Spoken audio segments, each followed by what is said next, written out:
Today I have another album anniversary review for you. It's for the 80s, a new wave rocker, Billy Idol. Rebellious is his second studio album, released on November 10th, 1983 by Chrysalis Records. The album is celebrating its 40th anniversary. This album comes out about 1 year after his 1982 self-titled debut studio album. On Rebellious, he continued to collaborate with producers Keith Forsey and Steve Stevens. The album was recorded at Electric Lady Studios in New York. At first, they did not have a drummer, and they used electronic drum machines. Tommy Price was later hired to play drums on some of the songs. Rebellious is a new wave album with strong pop rock and hard rock influences, and even a little bit of metal. The cover sleeve and images were shot by Brian Griffin, not to be confused with Brian Griffin from the dog from Family Guy. But what a perfect segue for a cutaway. Wow, a song named after a girl. There aren't a million of those already. The idea for the album title came to Billy when he was at a party with the Rolling Stones and he was drinking Rebellious bourbon whiskey. He explained on VH1 Storytellers that people were drinking Rebellious bourbon and he thought it would be a great title for an album. This album came out during the peak of the MTV years, and there were several music videos produced for the album. I'll talk about those as I go through the tracks.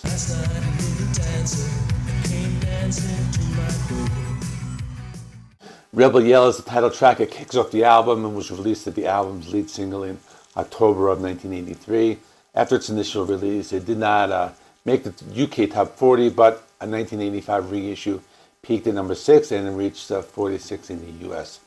The song was co-written by guitarist Steve Stevens, who performed the intro on the guitar, even though it sounded like a combination of electric guitar and electronic keyboard.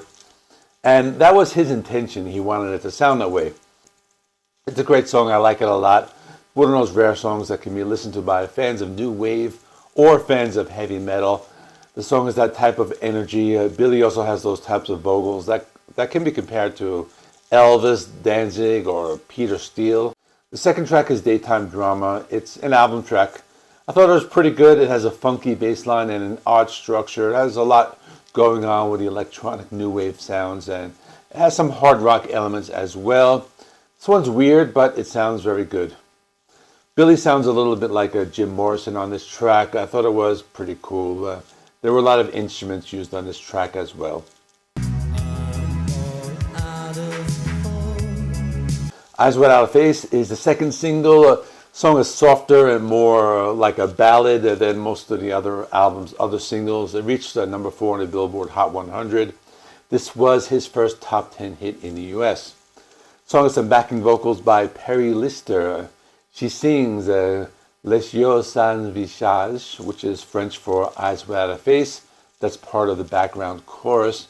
The title of the song refers to a 1960 French film with the same name. The song features the melodic bass line by Puerto Rican session bassist Sal Cuevas. This video was released in June of 1984 and subsequently nominated for MTV Video Music Awards for Best Editing and Best Cinematography.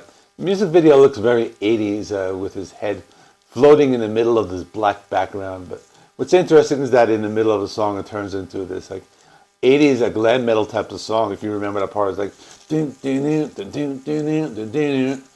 just like so 80s. I think it really inspired that whole like glam metal scene of the 80s during that time. But I like that a lot. Next is Blue Highway. I thought it was a pretty good song. Lots of guitar shredding by Steve Stevens. It's the type of song that could satisfy fans of hard rock or even heavy metal. But there are also a lot of electronic keyboards and new wave sounds which made it fit right in with the 80s. I think it's a pretty good deep cut. I would say that it just has this upbeat feel and a really good energy to it.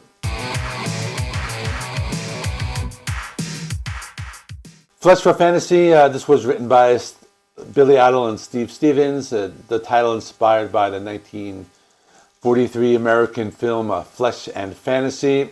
This was released as a single with the song Blue Highway as the B-side. This was one of the more well-known songs from the album. When I listened to it, I recognized the song very well. I thought it was a pretty good song. It's kind of laid back. It has a funky bass line. On this track, Steve Stevens has a very smooth type of guitar playing. You can still hear a little bit of a hard rock influence, but he plays with a certain type of finesse. Even though it's not a metal album, I think this album, and especially some of the playing by Steve Stevens, really has an influence on metal in the 80s. I have the time, so I will sing. Catch My Fall features Mars Williams on the saxophone. This was the fourth and final single. Had Daytime Drama as the B-side. I thought it was pretty good.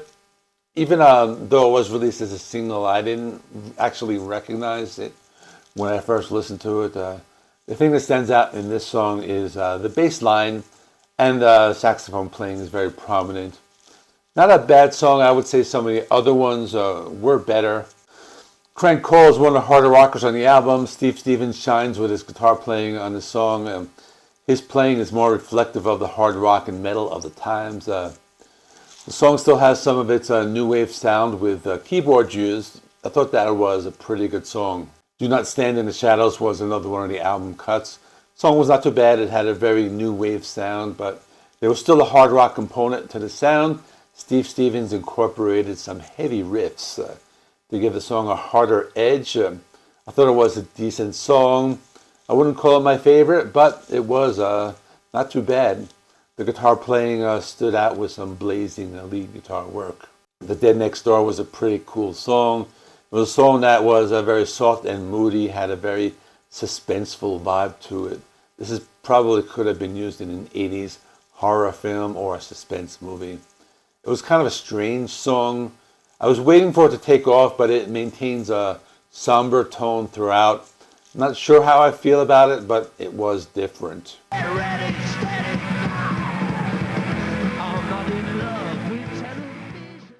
Now for my final thoughts.